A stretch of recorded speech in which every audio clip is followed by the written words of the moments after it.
guidelines is kalau kita nak naik juga cable car, payah turun. That means kita buat one full loop.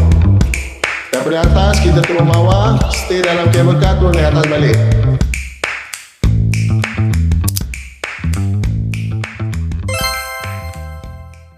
Alhamdulillah kita masih diberikan kesehatan oleh Allah Subhanahu wa taala, diberikan kekuatan oleh Allah Subhanahu wa taala untuk dapat melakukan ibadah dan aktivitas kita yang lainnya. Ada satu hadis daripada Nabi sallallahu alaihi wasallam yang mengingatkan kepada kita untuk senantiasa bersyukur kepada Allah Subhanahu wa taala.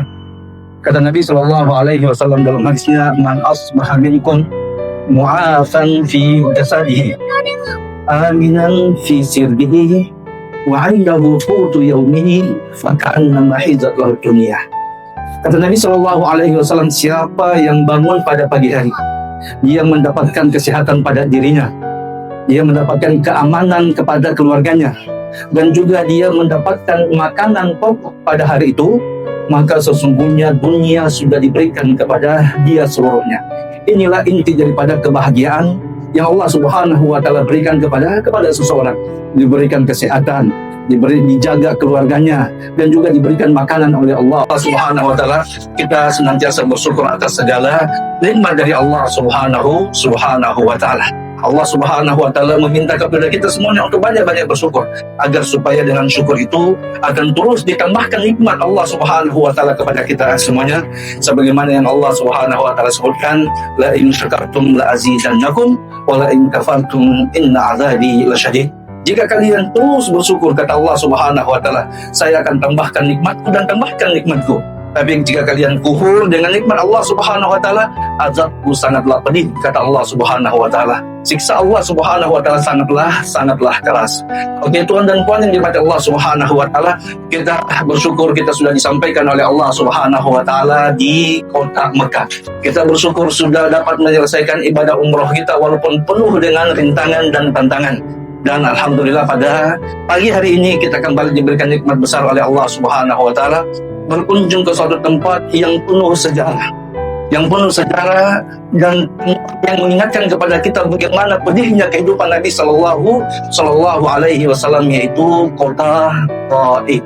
Dan tuan dan puan yang dirahmati Allah Subhanahu wa taala, kita tahu semuanya bahwasanya Nabi sallallahu alaihi wasallam beliau adalah orang Quraisy dan beliau lahir di kota Mekah, dan juga kita tahu sejarah kelahiran Nabi sallallahu alaihi wasallam. Beliau ketika dilahirkan oleh ibunda beliau sudah lahir dalam keadaan yatim. Ayahnya sudah meninggal saat Nabi sallallahu alaihi wasallam masih dalam kandungan.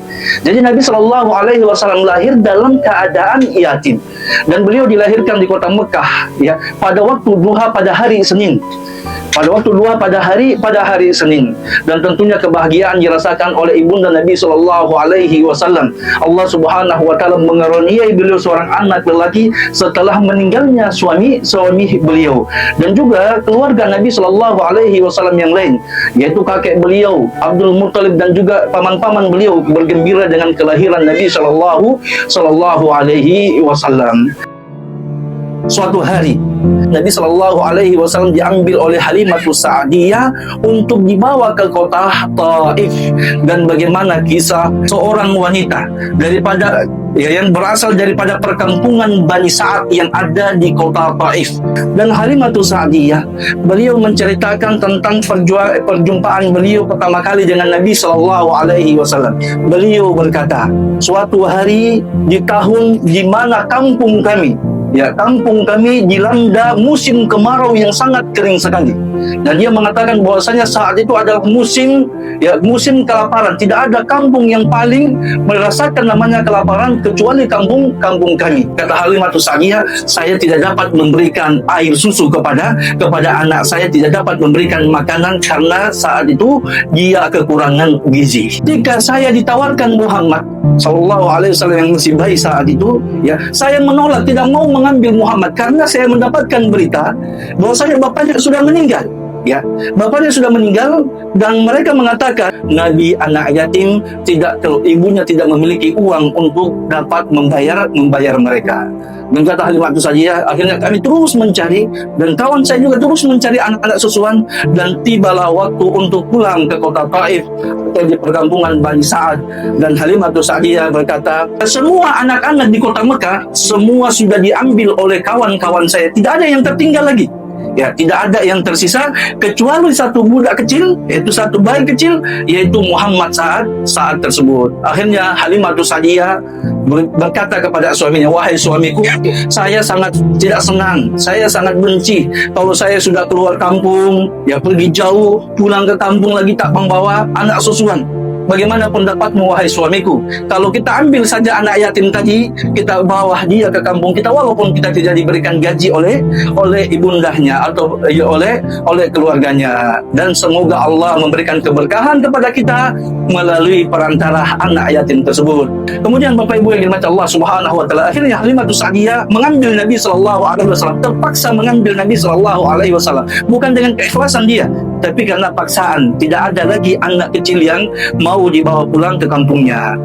Setelah itu kata Halimatu Sa'diyah, disinilah keberkahan Allah perlihatkan kepada keluarga saya.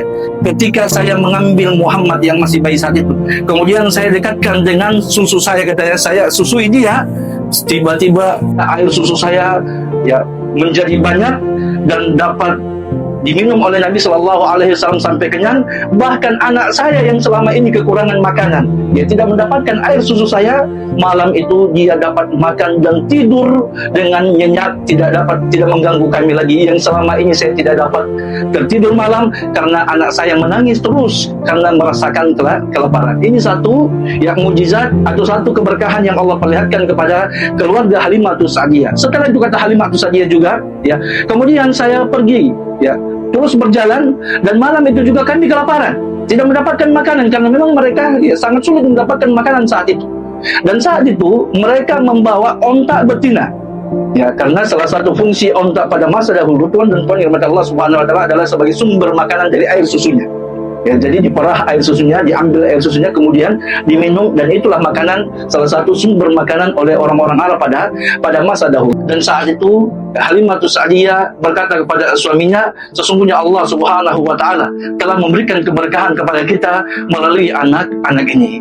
Dan mulailah Bapak Ibu yang dirahmati Allah Subhanahu wa taala, ya, keberkahan demi keberkahan datang kepada keluarga Halimatu Sa'diyah. Dan ketika beliau terus berjalan, karena tadi, ya, ketika tinggalkan kota Mekah, Halimatu Sa'diyah ditinggalkan oleh kawan-kawan dia. Kawan-kawan dia sudah pulang terlebih dahulu setelah mendapatkan anak-anak susuan yang akan mereka bawa pulang ke kampung mereka di perkampungan Bani Sa'ad.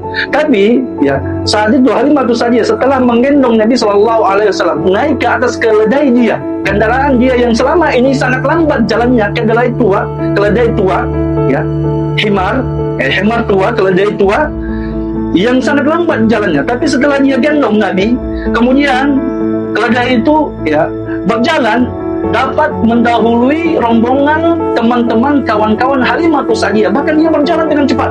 Mereka berkata, wahai Halimatu Sa'diyah, bukankah ini keledai kamu yang sangat lambat, yang sudah tua, yang sangat lambat untuk berjalan?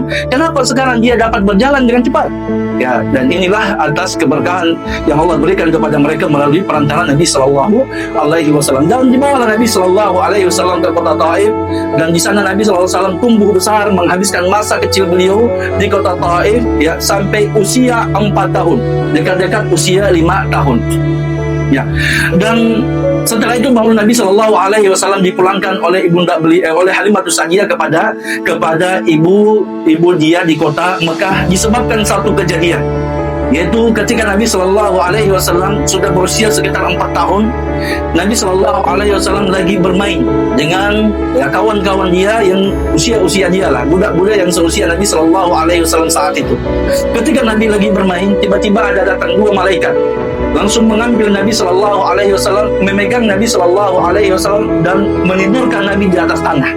Setelah itu dibelah dada Nabi Shallallahu Alaihi Wasallam oleh 2 malaikat tadi.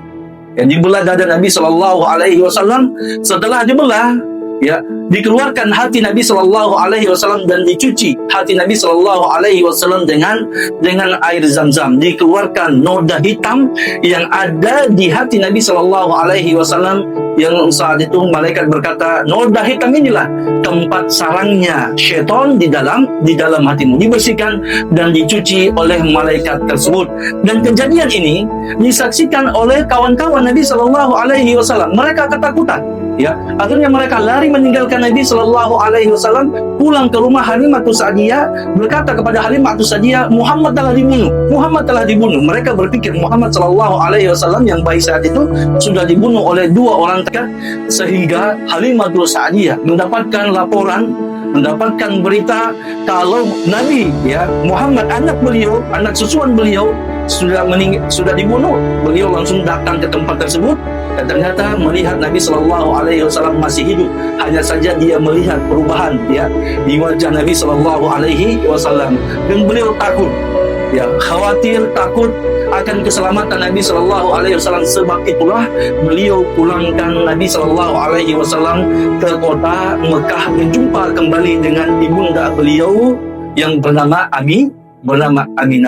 Dan alhamdulillah Nabi Shallallahu Alaihi Wasallam kembali dapat berkumpul dengan ibunda beliau, merasakan asuhan daripada ibunda beliau. Tapi ternyata Bapak Ibu yang dirahmati Allah Subhanahu Wa Taala, masa tersebut adalah masa yang singkat dan masa yang sangat menyakitkan dari yang dirasakan Nabi Shallallahu Alaihi Wasallam, karena, ya, setelah itu ibunda beliau meninggalkan Nabi Shallallahu Alaihi Wasallam. Okay, Alhamdulillah kita dah settle dengan tadi naik kabel car. It was fun. Everybody get to enjoy. Oh, dah azan Zuhur Okay, so kita akan naik bas balik lepas ni. Kita akan pergi ke next destination. InsyaAllah, all good.